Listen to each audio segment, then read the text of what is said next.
All right, everybody, this is once again Xtreme Memories. And we want to thank everybody for supporting us for the last year or so here. Well over a year, I should say. Well over a year.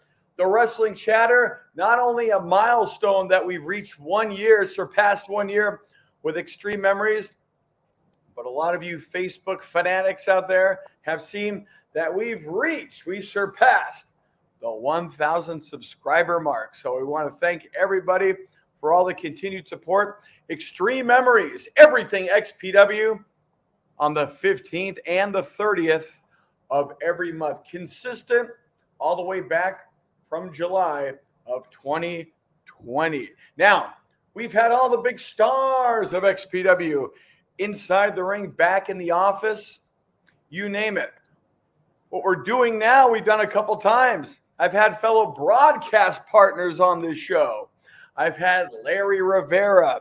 I've had Juan Tastico. Yeah. And I've also had some of the dignitaries in the office. Let's say Kevin Kleinrock, people like that. Well, this one is this one's going to be interesting. This is you could call him my fellow broadcast partner. I was on the mic doing the play-by-play. This guy right there, Guido, Mark Mancini, was the in-ring announcer for XPW back from the infancy stages of XPW. I don't want to say right at the beginning because you, sir, came on the second ever show of XPW, and that was in Reseda, California. Guido, Mark Mancini, hey, call him what you want. Welcome to Xtreme Memories, pal. Well, first of all, I want to thank you for inviting me. This is the most must-see, must-hear wrestling show that's sweeping the country right now. So that's the thing right now. Second of all, it's just an honor to be a part of it and to relive the XPW days. Yeah, look, man, it's a long time ago, and but it's crazy. Like we said on many of these episodes, I personally, through Facebook Messenger and all that, I get a ton of people that ask me a ton of different things. It's just so cool to see that people have so much continued interest in this after all these years, and look, basically supporting us still after all these years. But you were there for the very beginning times of XPW. We're talking Reseda. We're talking Ventura Theater. And then, you fast forward to the LA Sports Arena, where I believe that was your last appearance in XPW, which was the LA Sports Arena. Yeah, we went through the Heatwave over there, I remember, and taking it from the get-go. I think I came in there the second show at Reseda, like you alluded to. It was a tryout process, and I think that's where the character grew, with the pizza boxes and everything, and catching flack from the owner of the company. But, it was interesting to say the least, with the fans and everything. And boy, that sports arena, coming in that ring with the Portland Trailblazers, Scottie Pippen jersey, those fans hated me. Well, okay, so before we get to that, I want to ask you, because, man, you definitely got some heat from the fans as the heel ring announcer, which you basically kind of morphed in to that, and it was entertaining, I will say. But you also got some heat. We're being real here. You got some heat from the fans, but you did get some heat from the locker room. We'll talk a little bit about that too, and how that unfolded. But going back, were you always Guido, Mark Mancini? We always called you Guido, but were you a wrestling fan growing up? And where did you grow up, sir? Yeah, I was definitely a wrestling fan growing up. The John Toloses, the Freddie Blassies, the Black Gordons, the Great Goliath, and all those guys. I can remember the Devonshire Downs. Born in Pittsburgh, Pennsylvania, raised in Los Angeles. So I can remember, my father taking me to the game, the events. My first sports arena at the LA Sports. It was an 8-man tag team. Adrian Adonis. I remember Randy Macho Man Savage. Remember some of those guys. So I got into it. And then basically my radio career started in San Diego. And at the time I was covering the Padres and Chargers. So, I was invited up to LA as far as trying to do radio there too. And I was working at a small radio station in Lancaster. And I remember, getting I don't know how the invite came. Might have been my agent or something told me about what this wrestling thing entitled. It was intriguing. And I don't know what happened on the first show. You had a guy doing it.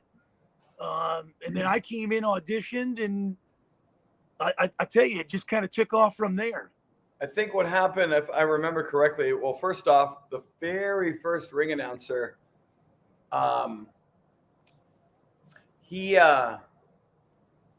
they just got him. I cannot remember where they got him from, but boy, did that guy freeze up. All I know is he came in, he was a professional voice guy, whatever.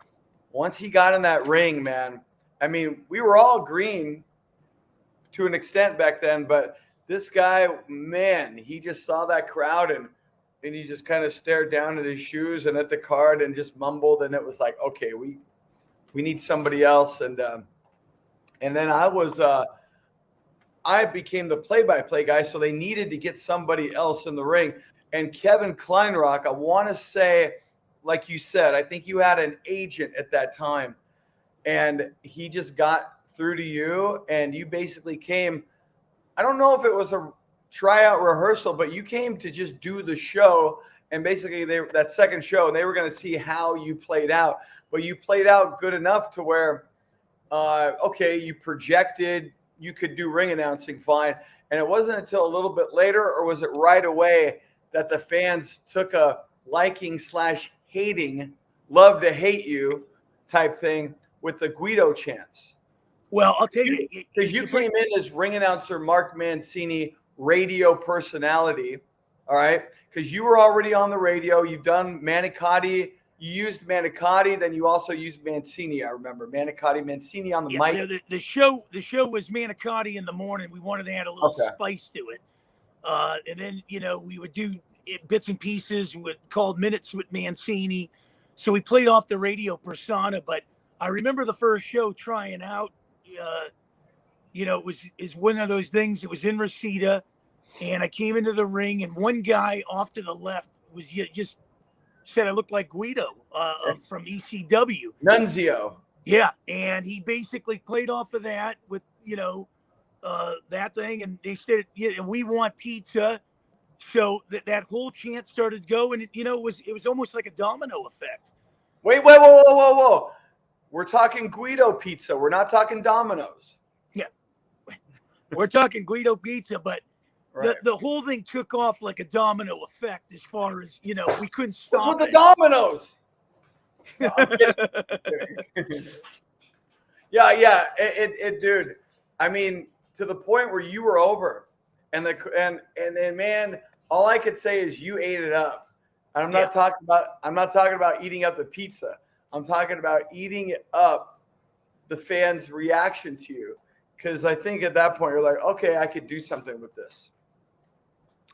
Yeah, what ended up happening, I don't know if at the time I was starting to play into it and playing off the fans, and I can remember we had a sponsor for the third show after that, where Guido's Pizza was sponsoring the show. We had the pizza with the fans outside waiting to get into the event. We came in with the Guido shirts. We played off of that a little.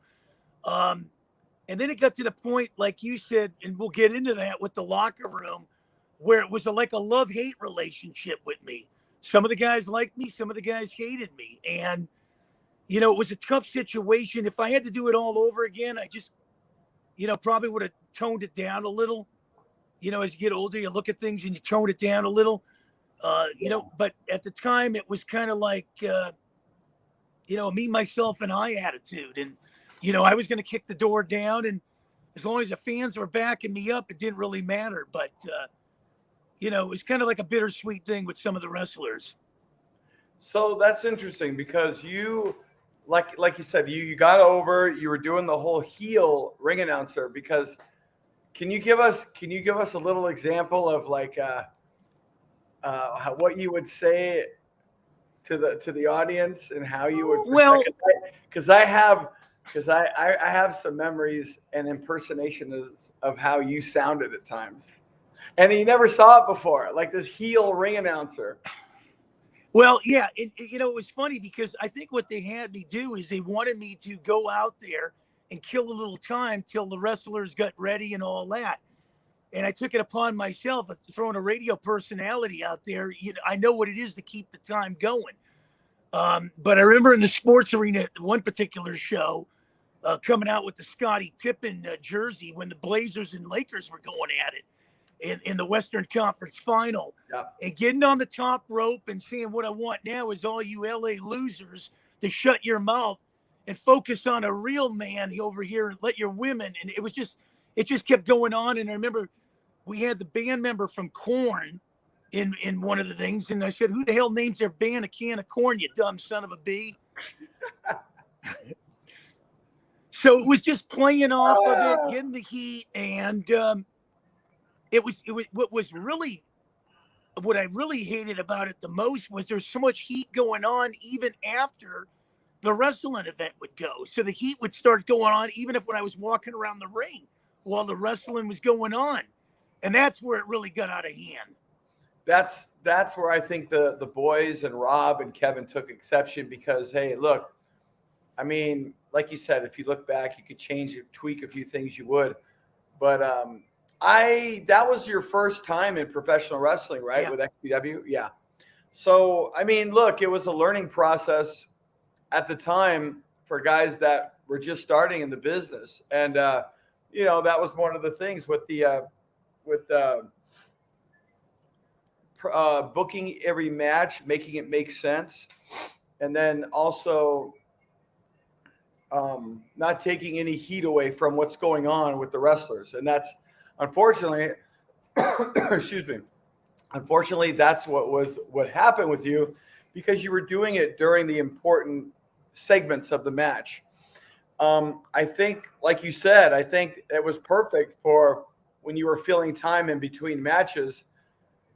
And just, I think what the guys were also mad about was, I'll say this about you.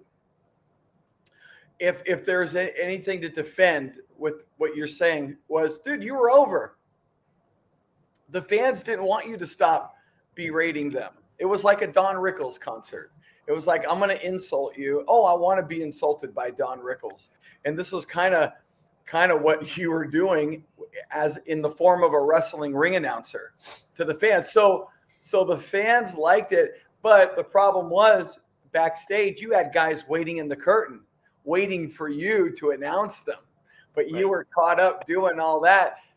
I can see their side of it, but I can also see the fact that you are making the fans, let's say, for lack of a better word, happy, entertained, not bored by any means.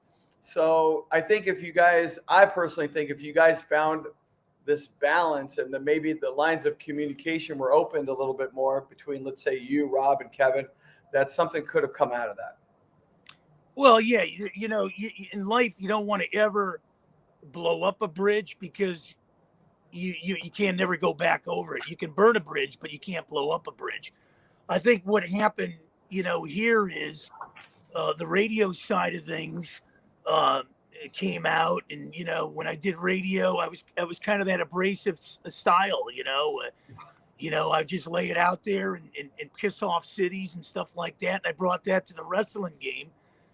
And, sometimes that can work for you and sometimes it can work against you. Hey, I remember when I was doing radio in Lancaster, the guy that hired me over there said, everybody likes you, but this other guy doesn't like you. And I think in life, Kris, you found out too that, everybody's not going to like you. There's going to be certain people that like you, certain people don't like you. But in between, you're going to come out of it and say, hey, how good of a person am I really, when it's all said and done. And, if you can stay consistent, if you can be honest with yourself and be loyal to the people, then, you let the chips lie where they may.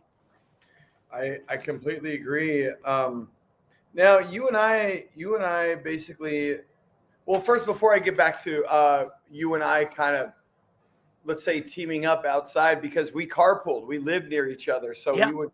we would carpool a lot. And we just happened to live near each other in Southern California. So, and guys lived all over the city, all over the greater Southern California area that were a part of XPW. Even though we were located in the San Fernando Valley, Van Nuys, there were guys from all over SoCal that were involved in XPW.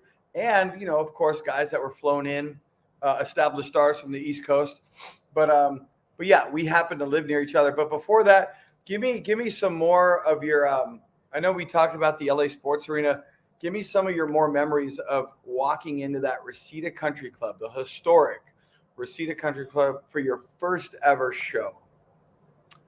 Well, a lot of people say you get nervous and stuff like that, but I think with experience, with the radio prepares you for that. You're prepared. You practice a lot and stuff like that. So I think what ended up happening over in Reseda was, I look at things like this. I learned a long time ago from Colin Kaepernick before the whole flag issue.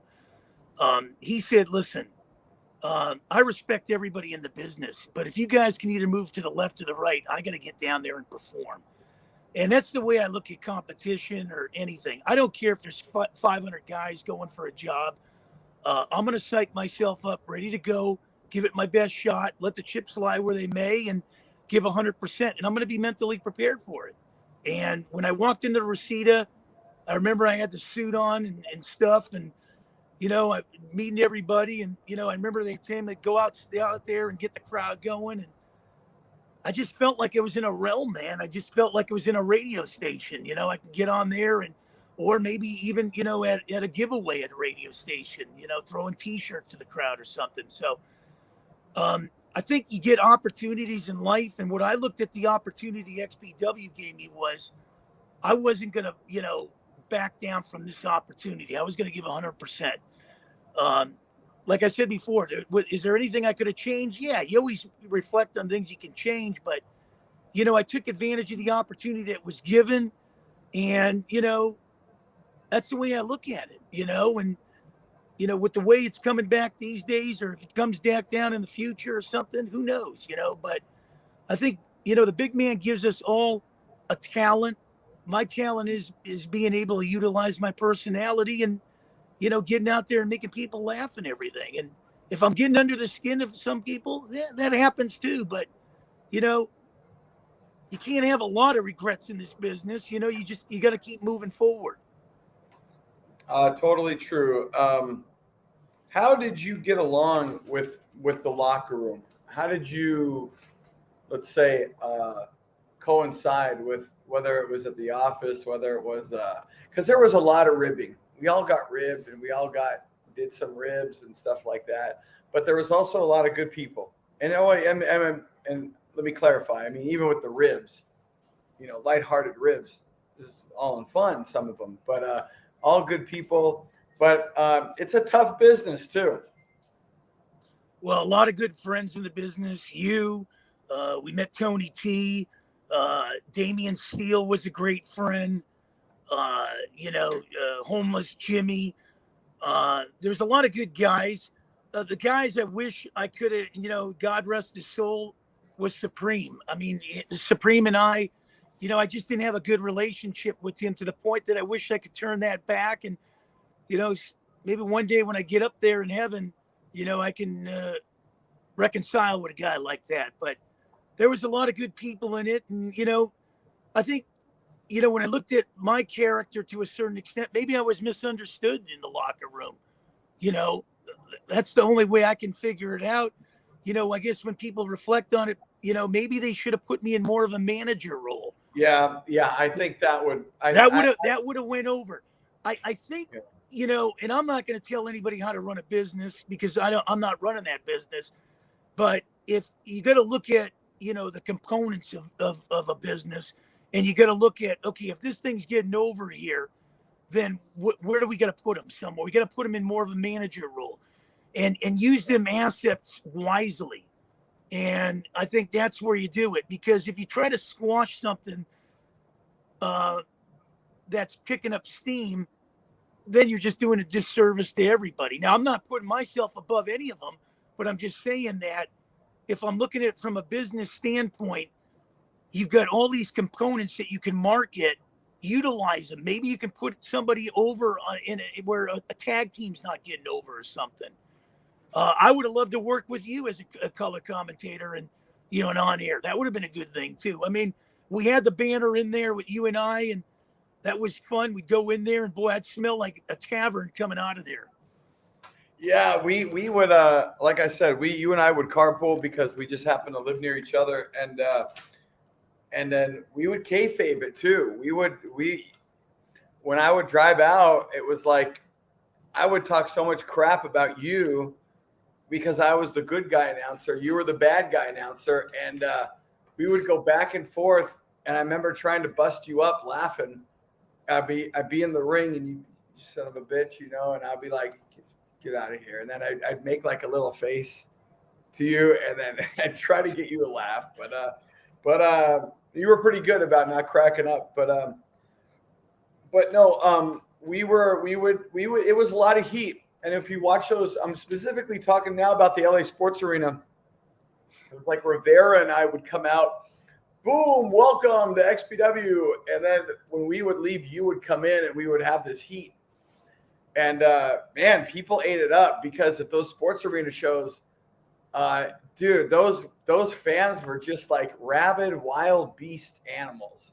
If you watch some of those, just normal match between not even your main event, but like I remember watching Dynamite D and John Cronus, and it was like the fans were going ape shit for a mid-card match, for lack of a better word. So you and I would get all this heat to the point where we would drive out of the sports arena and you would duck down.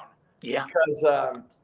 Because we were kayfabing it. We were kayfabing the fact that there's no way Kloss is going to be with Guido or Rivera. Like, he hates him and he hates him. And man, I know this was early 2000s compared to the 70s, 80s, and even the 90s. It was kayfabe was kind of died out. But really compare that to now. If you look back at 99 to 2001 or two, like, dude, kayfabe was way more alive than it is today, the secrecy. So that suspension of disbelief was still heightened up, even though people knew it was what it was. You didn't have this constant cell phone internet to see what was going on. You just, whatever was in front of you is what you saw. And that's another thing too. Like, we were on television, we were on America One. And look, I got friends that are in WWE, AEW, Impact, and it's a different thing now being on television than it was when we were, because from what I've talked to guys, let's say in AEW and Impact, TNA Impact, it's not the same because everybody and their dog and their brother and their neighbor can kind of be on television now in the form of, let's say, this that we're doing here. So when we were on TV, it was kind of the end of that era before the computer took over, the internet, the YouTubes kind of took over and almost infiltrated television medium. We were on TV right at the end when it was kind of still a big deal, but it was a bigger deal to be on any form of television back then, I think. No, you're absolutely right. And I think what ended up happening, with the radio and the internet coming and all that stuff, it just kind of took off. But you know what, when I look back at, even in today's society and everything, and I teach my granddaughters this, that you can be anything you want if you put your mind to it. Yeah, you're going to have people try to stop you and everything. I always say this to, a lot of people, and, we lost a good friend in this business to suicide this year. And I've lost 2 friends to suicide this year. And I think you just got to block out the noise. And, you know, if somebody's listening to this and they want to get into business or they want to be something, you just got to put the earplugs in your ears, get the ice in the veins, and look at naysayers as like pylons. You got to go around them. And, you know, you got to be able to take advantage of opportunities. Look at how many people have complained about Tiger Woods winning championships. The only solution to that is you got to get your ass up at 3 a.m. and go practice on the golf course if you want to beat somebody like that. And if I'm a wrestler in that back then, just push yourself, come up with a different name, come up with something to get to the forefront and everything. If you don't push yourself to trying to be the best, then you're going to go through life saying I coulda, shoulda, woulda, you know? And, you know, that's the way I look at it. You got a great voice. You should be doing WWE, man, you know, and push yourself. You're never too old to do something. Yeah. No, thank you for that. I appreciate that, Guido. But let me ask you, getting back to XPW, look, I want to talk to you about what you've done yourself, because you've interviewed a ton of athletes outside of wrestling. You've interviewed, what's your, let's say, of all the guys you've interviewed, what would you say the Mount Rushmore is of all the guys you've interviewed? I mean, Magic Johnson is probably on the Mount Rushmore. Who else? Magic would be one. Chick Hearn would be another one. Oh, I'll never forget Chick Hearn. When Chick Hearn and I sat down, what I noticed about Chick Hearn was he would always use your first name to address you. And that was really important. Well, thank you very much, Mark, for the interview. And Chick was a great guy. Shaq. There's Kobe. There's quite a few guys that come to the forefront. Wow. I mean, Barry Bonds, Deion Sanders, Bill Parcells. I mean, even some of the old Padres, Ken Caminiti, God rest his soul. It was just on. And, having the opportunity to start in San Diego, I got to know Theo Epstein real well. And he opened up a door, media relations guy. Then he went on to Boston and Chicago and brought them World Series championships as a president. So I was so blessed to meet some great people. Yeah, you always remember the guys that don't give you the time, or they kind of, look down at you. But I think the first guy I ever interviewed, and it was, I remember I was in North County of San Diego. I was bartending at the time, doing part-time radio. And Larry King was my first interview. And Larry King, I didn't ask him about the 7 marriages, but we had a nice conversation about Baltimore Orioles baseball and stuff like that. So I've been blessed. I think in life, if you have to push yourself to get where you want, I don't want to use the word you have a chip on your shoulders, but you respect the journey much more than the goal, rather than it's given to you. So I've had to scrape and claw, and I've been blessed that the big man's kept an eye on me ever since. So do you remember the time, Guido, that you and I went to the Clippers Trailblazers game at Staples Center? Yeah, so we got a hookup. You mentioned Tony T earlier, and he was doing the XPW radio, whatever. But we went in there, and Mike Dunleavy. Yeah, we went into the Clipper and the Portland Trailblazer locker room, right? Yeah. And we were representing XPW. I don't know if you have any of that footage still. God, I'd have to look for that. I probably might, maybe. So we went there, we did this little skit, and then I tell you, we played it up. We were in the locker room, and I remember there was an LA Clipper on the team by the name of Kris Kloss. And he spelled his name Closs. So we played that a little bit, and because you never see my Klosses, I never see it barely anywhere. It's a rare name. So when it was spelled differently, but still even that's rare. But we got. I will just say this much: we went in with a camera, microphone. We were doing the wrestling thing. I was good guy. Guido here was the bad guy, and we'd be interviewing somebody. He'd be interviewing somebody, and I'd come in, and it's, oh, what are you doing here? Da, da, da. It became about you and me when we have all these NBA superstars around. And then I'd be interviewing somebody, and you just walk in, oh, what the hell is Guido doing here? God damn it, you know. And so we did that interview with Mike Dunleavy, and he was, what a sport he was. He was, I interviewed him, and then I was talking about, you know, basketball, what's going on, because I'm one of the rare ones in wrestling that also like basketball. Nobody in wrestling likes basketball, right? But right. But anyway, we were talking about the playoff, or what's going on, where they were ranked and all that, and then you walk into the camera, and then you're like, "What the hell are you doing here, Kloss? I'm the one that should be interviewing Dunleavy. I'm the sports guy." I'm like, "Get the hell out of here, Guido." We're saying all this right in front of Dunleavy, and then I'm arguing, you're arguing, I'm arguing. Dunleavy goes, "Okay," and this was his line. His line was, Okay, guys, if you can't agree on that, that's fine. But I think we can all agree that we're all going to be watching XPW TV every Saturday night at 11 p.m. on KJLA TV.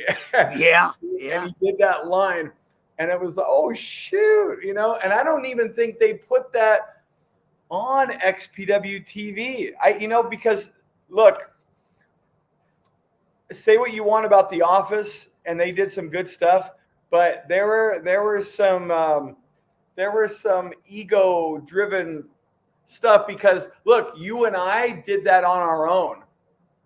And some people in The Office was like, oh, we don't think that's good. Yeah, because you guys didn't think of it. So I remember having some gripes in The Office when it was just so childish that it was like, oh, because you didn't think of it, you don't think it's a good idea? Stuff like that would always happen. When I would do the lighting at the Grand Olympic and I made it look nice, I'm not tooting my horn or patting my back, but I knew how to make the arena look good.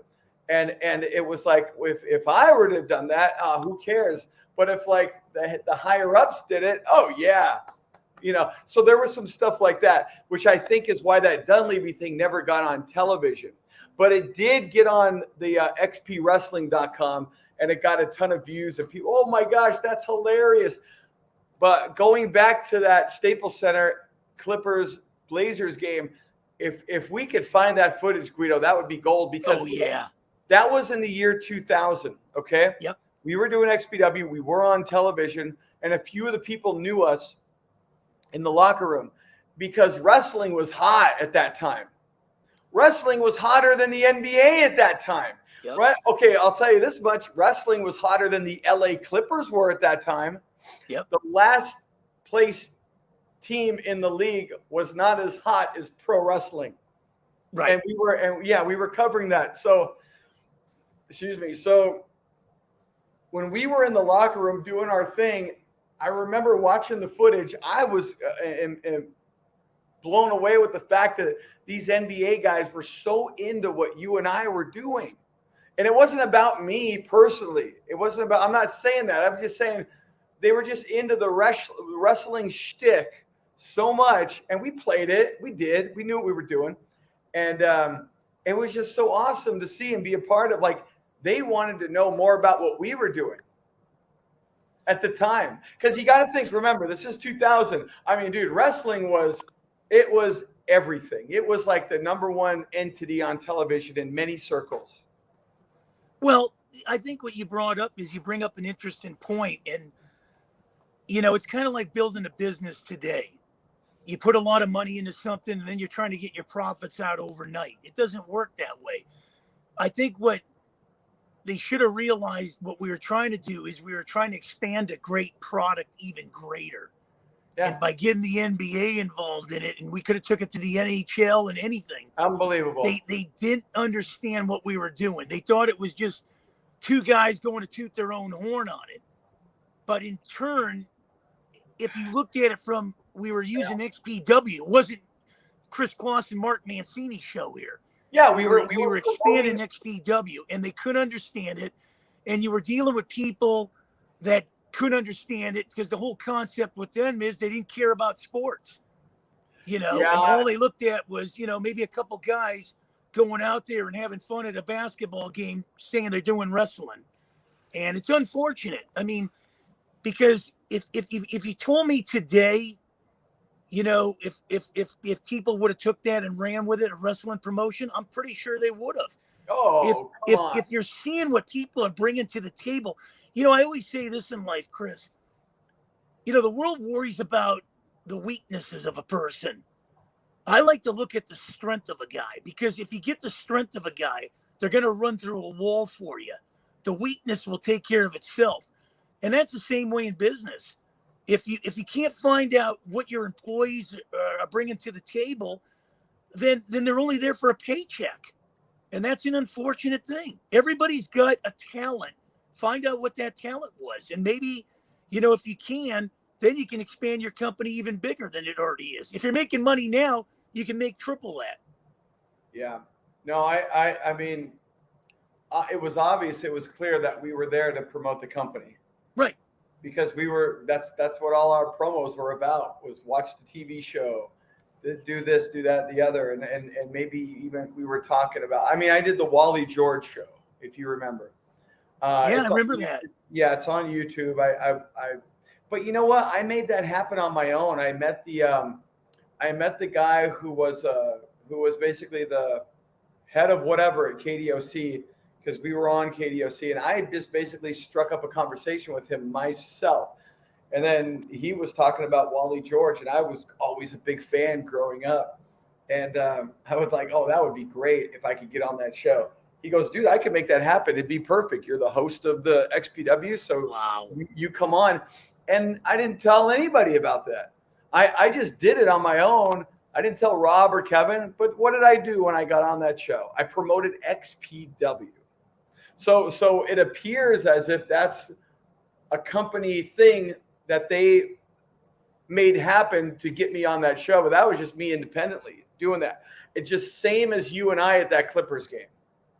Yeah. The same as you and I at the Clippers game. But what matters is what we did. So I think that there were some there was just some ego-driven, ooh, I didn't think of that. Well, I think it's more that. I know you think it's because they weren't into sports or they just seen us enjoy ourselves. But personally, I think it's, oh, I didn't think of that, so it's not a good idea. That's what I think. People change, but I think that's definitely what it was back then, at least. Well, not only that, I think what ends up happening in life is sometimes there's a perception factor, or you're labeled as stigma, and it's hard to get out of that. You know, we were into sports, we had the radio thing going.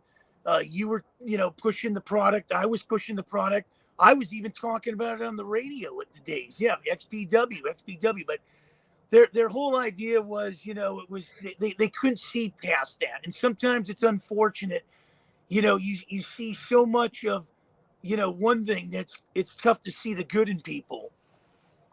And that's the only way I can, yeah. Look at the message boards. We would get lit up on the message boards on that thing.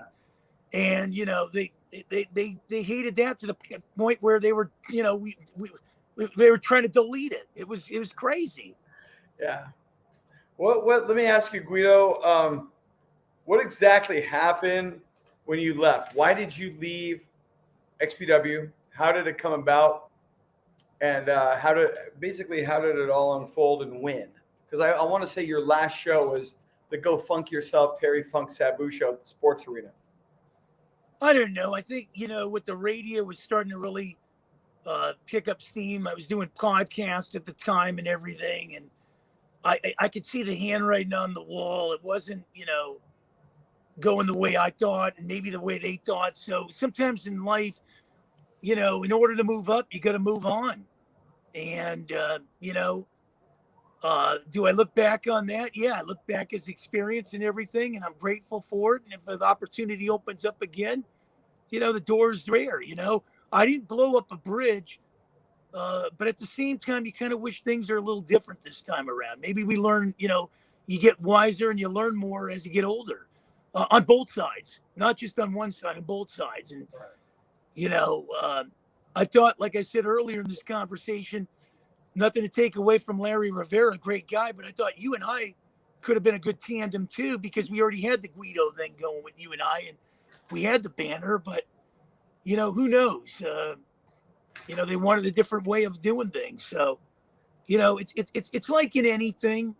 You know, I kind of looked at it like, you know, maybe I was an athlete on a team where, I said to myself, maybe my talents would be better off somewhere else. So you go into the owner and you say, you know what, can you trade me to a contender? Can you trade me to a different city? And that's the way I looked at it. But, What were your thoughts? What are your thoughts working with Rob Black? well, Rob was, he was a tough guy to understand sometimes. And I think, I wouldn't mind working with him again. Maybe we can lay it down and maybe you can see what I was bringing to the table in a different way. I was just trying to promote the product in a lot of different ways, whether it was bannering with the fans, the radios, stuff like that. But I think the stigma was maybe people bugged him in his ear saying, Guido's taking the heat from us. We can't get any heat.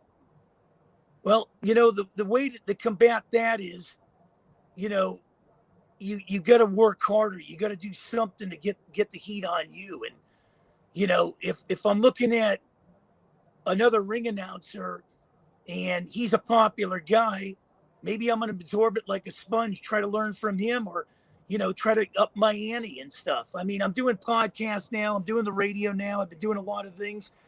And what I've learned now is you get along better with people when you push them to the forefront. You find their strengths. You find what they're qualified to do. And you push them and you market them. And I think, if XPW comes back, like, we're talking about it coming back, then I think you got to really, figure it out. Well, if I want to make this thing hit, we got a radio guy, we got this guy, we got that guy, let's all put this together and make it work. Rather than have perceptions and stigmas and, these guys are doing this and these guys are doing that. Even to this day, I mean, people come up and, with the wrestling with you, with me, with Tony T, with all these other guys. They know what it was all about. So, why don't you, if you've already got the spark, let's create a grass fire. Let's create a forest fire in this. Let's get it to the point where, get it back. Don't tell me what you can't do. Tell me what you can do. So speaking of that, when you're talking about it coming back and there are rumblings and this show, really primarily is about XPW in its original form. And that's what we're doing right here. But speaking of that, we'll look if the wrestling chatter, we want to talk about that. We will. And possibly even have Rob Black on in the future. But who knows where we're going to go with Xtreme Memories. There's going to be a lot of variations coming up in the future, perhaps. But speaking of coming back, Guido, speaking of relaunching something, what were your thoughts about XPW's Cold Day in Hell back in 2008? That was produced by Big Vision Entertainment, a company that produced the television show Wrestling Society X, which a lot of us were involved in.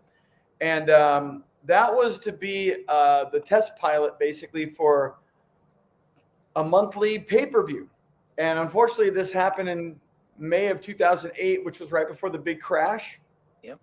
So the monthly pay-per-view thing never happened, but this did go off into home video worldwide and all that. And it was a very well-produced show as far as I was concerned. And you were called back. You were want to be a part of it. Of course, also the other ring announcer, Ron Head. And you guys had a good little thing, I thought, in the ring with, I think Tool was involved in that, right? Right. Yeah. And so what was it like to you to get the call, XPW Cold Day in Hell? Parent company now is Big Vision Entertainment. Houston Curtis, Kevin Kleinrock. Where the production value was, where the office was, where management was, the talent, you getting the call, them wanting you to come in, basically all the original members, as many as possible. What was that to you? What did that mean to you? Well, it's always an honor to come back to something when you're a part of it. And you kind of take it and you run with it and you appreciate, the people that, thought of to bring everybody back, and big visionary, and the production company and everything it was simply amazing. And to see the guys and everybody, and we've lost some guys over the years, and God rest their soul, but to bring it back, it was phenomenal, to say the least. And when you think about those days, you and I, not to sidetrack this issue, we were going to be part of a UFC thing. Oh, right. Yeah. We there was over 400 guys that auditioned for that, and they needed 28 guys, and you and I made the cut. A lot of people don't know that. Yeah. And you're talking about the big crash and everything. And that's what stopped it, because we Yeah. would have been part of something like that. But yeah. it's Oh my always gosh. nice It's that funny. people- I didn't forget all about it, but when you reminded me about it, yeah, that was huge. Yeah, I didn't even think about that. I mean, there have been so many close. I mean, look, this is no complaint. You've been on the radio. I've been on MTV. I've been XPW. I get booked periodically throughout, get flown places because of what we've done, in the blip of the radar that we're on in the wrestling scheme of things. So there's no complaints. But there are so many instances where, wow, that could have been a big deal. The UFC thing you're talking about, where we made the cut, we were one of two. Well, I remember the quote. I remember what it was. It was about 400 and something. Yeah. They were trying to pair off 2-man teams, and they got it down to 28. Yeah. And we made the cut, and I said to myself, "Wow, this is going to be amazing. We're going to be part of UFC, you and I." Yeah. And we did Valor Fighting for Big Vision Entertainment. That was a MMA deal that I worked with my good friend Todd Kennelly, another great wrestling announcer, Todd Kennelly, good friend of mine too, a very dear, longtime personal close friend of mine, Todd Kennelly. But nonetheless, we were doing MMA as well. But we had, look, I'm talking about you too, or whoever. We had that projection that we learned in professional wrestling that they loved so much. And then you just look, to me, honestly, calling an MMA match is much easier. You know why? Yeah. Because there's only a few holds. There's only the key lock, the gable grip, the guillotine. Like there's only a few. Now in pro wrestling, every year there's like 100 new moves. Well, not 100, but yeah, it's much easier to call that. But I enjoy the excitement factor with professional wrestling. You know what? I got to bring this up too, Guido, is that you and I worked together also with the International Basketball Association. And we would do basketball games up at Thousand Oaks at the Gilbert Sports Arena at Thousand Oaks College, University? Yeah. UC Thousand Oaks? Cal Lutheran, thank you, in Thousand Oaks, and at the Gilbert Sports Arena. But we would do the IBA, the International Basketball. It's funny because I cover the Clippers now, still till this day. Boy, do I miss Doc Rivers. But every time Freddie Vincent comes to town, with the New Orleans Pelicans, I talk to him about it, and Freddie Vincent. So just to let the fans know this, after, I want to say it was shortly after when I did Wrestling Society X, Guido and I teamed up, and it was the stepping stone was your involvement in sports, and then you got us both in there, and then we started announcing for Mark Harwell. Was it Harwell? Okay. Harmon's an actor you're thinking of. Mark Harwell. Yeah, you're thinking of. Yeah, Mark. Anyway, yeah. Mark Harwell was the owner and operator of the LA Lightning, and these guys were pros. They actually won the 2009 championship. Yeah. Yeah. So shout out to Mark Harwell. I still talk to him periodically. Wow. Emails once in a while, but I haven't heard from him in years. So nothing's going on. Nice guy. Real great nice guy. But yeah, so Guido and I, we did some announcing for pro basketball, which a lot of wrestling fans have no knowledge of, Yeah. quite the honor, because these were guys. Brian Russell was there from the Utah Jazz. Yeah. You know, these, again, it's the D League. It's guys that just barely don't get signed, and guys that come out of college almost get signed, and they're trying to get signed still. So some good Cameron Sufi. Remember him? I used to like him a lot. And the coach. He was a big guy. Quarterman. Yeah. Quarterman. Yeah. He was a big guy. He looked like a lieutenant or something. Oh yeah. Yeah, he probably acted like one in that locker room too. Yeah. But I remember you and I would sneak in some wrestling from time to time, like man, all 10 guys are down there banging for the boards like it's a battle royal down there, you know, and stuff. Do you still? Let me ask you something. Do you still have your Los Angeles Lightning T-shirt? I got to go hunt through the old. How about you? You know what? I probably got to join you. All right. Well, look, yeah, we did that, and that was a blast. And so yeah, we ventured off into different avenues. I mean, I ended up moving. I don't know if I've ever talked about this on Xtreme Memories, but after XPW, I moved to New York, and I did a Broadway show for a year. I remember that. I remember we kept in touch. I remember you went to a Knick game. You saw Kobe. Yeah, I remember that. Yeah. Yeah. You were in New York for. God, I think you went October to about April or May of the following year. I was there for about a year. Yeah. So from 2003 to 2004, and man, it was a blast. So you and I both had ventured out of wrestling back into wrestling and all that. But that's the key, is wrestling. It helps with all that. And we've known each other 22 years. Yeah, unbelievable. It is. Yeah, it's crazy. Well, I mean, look, that's how you long you were there when my daughter had her daughter. Yeah, that's right. Yeah. Wow. That's the thing. It's like XPW. We talk to all these guys, and it's like, this is over 20 years ago. All this stuff, right? You know, and so, but yeah, wrestling. It always can help with acting, with sports, with politics. I mean, there's just everything is in everything. You know, and not only this in wrestling, the memories. We go to Dodger Stadium. Yeah, I remember. I never seen this. It was the guy would give you the batting gloves. Yeah. On the Giants, you remember he gave you the batting gloves. He was a wrestling. Yeah, he was a wrestling fan. Yeah. No, I mean, it was unbelievable during that time. Again, I just got to reiterate how big wrestling was, and even something like an XPW at the time was. People were very intrigued with it and all that, and that's why I have a feeling of I can compare being on television back then, because I was not because I'm tooting my horn, but I was on television. So I can feel the difference for how it is to be on TV today. And there is a difference. It was more impactful. You had a TV remote control, and that's all you had. You didn't have YouTube. You didn't have your phone.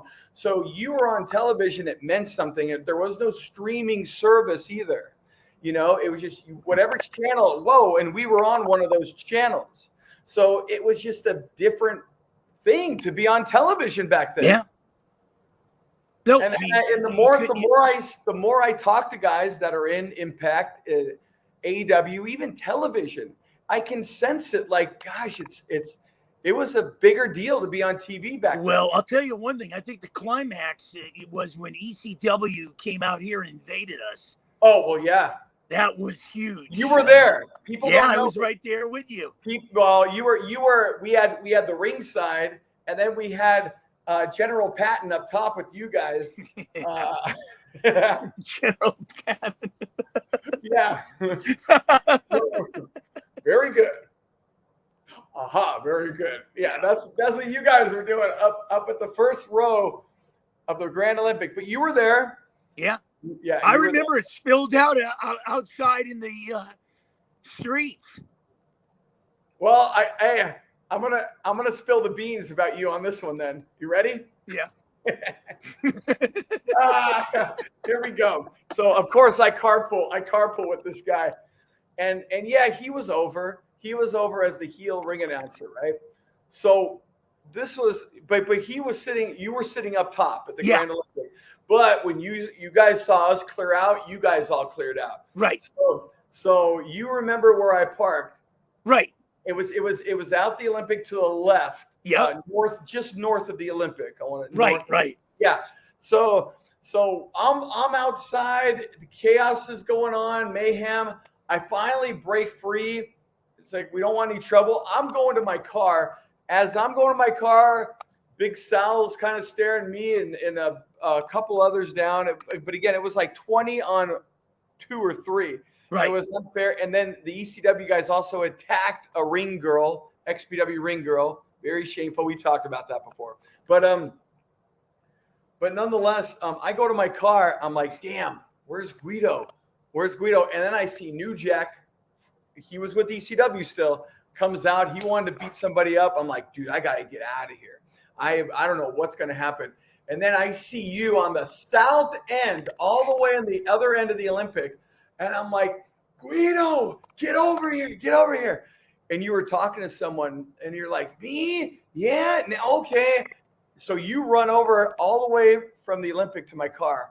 You get in the car. And then you know what you said to me? You said, can you believe that? Did you see all that? And I'm like, yeah, I can't believe it. What did you see? And then you're like, oh, I can't believe it. Them guys are great fans. They wanted my autograph because they know me at the sports arena. So I'm like, did you see what happened, Guido? Did you freaking see what happened? You're talking about himself again, dude. This is like you came to the car with this big update. Did you see that? And it was because some fans wanted your freaking autograph, dude. I'm like, no, dude, the pay-per-view, it got destroyed with the whole invasion. So yes, folks, that's what Guido was. I had to share it. I'm sorry, man. I think that's one of the funniest stories ever. Yeah, it was. Well, we did a lot, man. Even before the rest. I mean, just going to the beach, playing football in the sand, man. Unbelievable stuff we did, man. Yeah, we did. We got to hang out quite a bit. Like I said, man, we ended up doing a lot of those trips because we carpooled. We lived together, not just to the office, but we would take those trips to Bakersfield. Yeah. Durham. Oh, yeah. Bakersfield was the worst. Oh, you didn't like the Strongbow Stadium? Yeah, that was the worst. Boys, we get out there. They had the corn-fed guy sitting in the front row. I'd be really giving them hell. I remember that. Yeah, they were backwoods, definitely up there. Oh yeah. But it was old school, and I appreciated the old school aspect. Yeah, there was no air conditioning, and it was hot and sticky in that place, but it was a throwback for sure. But no, Mancini, Guido, Mark, I know you got to get going pretty soon. I'm looking at the clock. You got some interviews you're going to be still doing, but where can you tell the fans? I mean, look, obviously you're in the game. You're in the radio, the sports game, talking about all the stars you've interviewed. What are you doing now? What radio? Where can we still at XM Sirius? I've been there for years. XM Sirius? Yeah, Sirius. You can catch me on Fridays, Saturdays, and Sundays with those guys. Working on some other things back east to be a part of some of the shows back there. New York, Philly, Tampa. So a lot of things are going on right now. We're trying to work with a Major League Baseball team, maybe to be a sideline reporter. So, I think, in life, and I tell this to anybody that's listening to this, you got to put your time in, man. It doesn't come overnight. Sometimes you look at things and people say, well, you've been doing this for years and years and years. But you know what? Sometimes it's that one opportunity somebody takes and gives it to you that you cash in. And I think, we've put a lot of time in it. As long as you progress more so than regress each and every week, I think that's the key. And you just got to block out, like I said, the naysayers. They're all around. Don't let anybody tell you can't do nothing. Don't let anybody tell you're too old enough to do something. Just keep pushing forward. And, that's all I can say. Hang around with some good people. And we actually bumped into each other at Millennium Yeah. Pro Wrestling, and I'm gonna start helping him out with some announcing, maybe you as well. But that's Yeah. I want a shout out to Logan X, of course. Great guy. Great guy, and we go back with him prior to XPW in the SECW days. But it's every Friday night, MPW, Millennium Pro Wrestling, and that's in Chatsworth at 19801 Nordop Place. It's right where the Boulder Dash place, rock climbing, Suite 110. So check them out every Friday night at 7:30 p.m. right there in Chatsworth, MPW Wrestling, Logan X. And you might see myself, you might see Guido there, and a few others. But yeah, dude, Guido, Mark Mancini, ring announcer extraordinaire, original, an XPW original. Oh, one more question, sir. You're a big wrestling fan. We ask this to everybody. What do you think in the scope of professional wrestling will be the legacy of XPW in your opinion? I think the legacy would be, to keep it going. I remember that, I look at it like this when I ever talk to people about XPW. I tell them that we were the ones that were right on the same level as ECW. We had the banner back and forth with ECW. And to see Paul Heyman now in the WWE is just unbelievable because he was running ECW. But the legacy of XPW, the Supremes, the Damian Steels, the Dynamite D's, just to keep that thing going. Hopefully they'll bring it back. And I'm surprised that all these years they didn't bring it back sooner because with wrestling right now at an all-time high, you got to bring the cash cow to the forefront. Ladies and gentlemen, my name is Kris Kloss. This has been Extreme Memories on the Wrestling Chatter YouTube channel. My guest, Guido, Mark Mancini. You can hear him on Sirius XM. And right down here on the video description or the comments, we'll put all the links so you can check out Guido Mancini on the old microphone. Once again, ladies and gentlemen, Guido, thank you for joining us. Any shout outs, anything you want to say? Well, like I said before, keep up the great work. I mean, you got a talent behind yourself. Spread the word. The most must-hear, must-see radio show that's sweeping the country is the Wrestling Chatter. Tune into that. Thank you for watching Extreme Memories, hosted by Kris Kloss. He's dropping new episodes every month on the 15th and 30th. You can be the first to tune in by subscribing to the Wrestling Chatter channel right here on YouTube. See you next time.